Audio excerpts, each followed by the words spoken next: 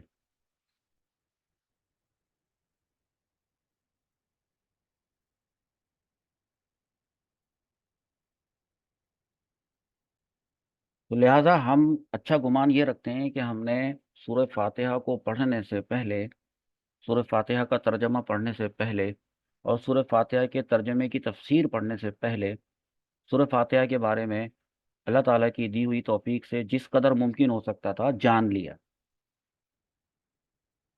جان لیا ہم نے الحمدللہ. اس کے بعد جیسے ابھی میں نے دل سے کہا الحمدللہ، اور یہ اتفاق سے میں نے اللہ کا شکر ادا کرنے کے لیے کہا ہے. اور جب ہم سورہ فاتحہ کا ترجمہ پڑھیں گے اور الحمدللہ اس میں بھی آیا ہے، شروعات ہی اسی سے ہو رہی ہے، تو ہم اس کا ترجمہ پڑھیں گے تمام تعریفیں حمد کا ترجمہ کریں گے.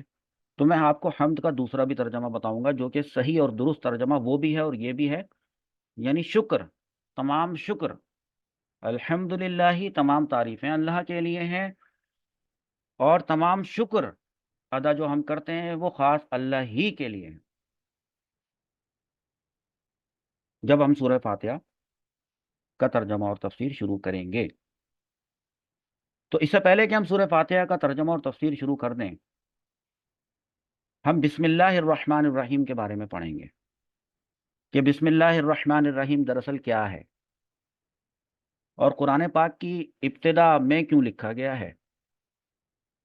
ہم یہاں سے شروع کریں گے اور انشاءاللہ عز و جل بسم اللہ الرحمن الرحیم اب ہمارا جو اگلا سیشن ہوگا وہاں سے شروع ہوگا.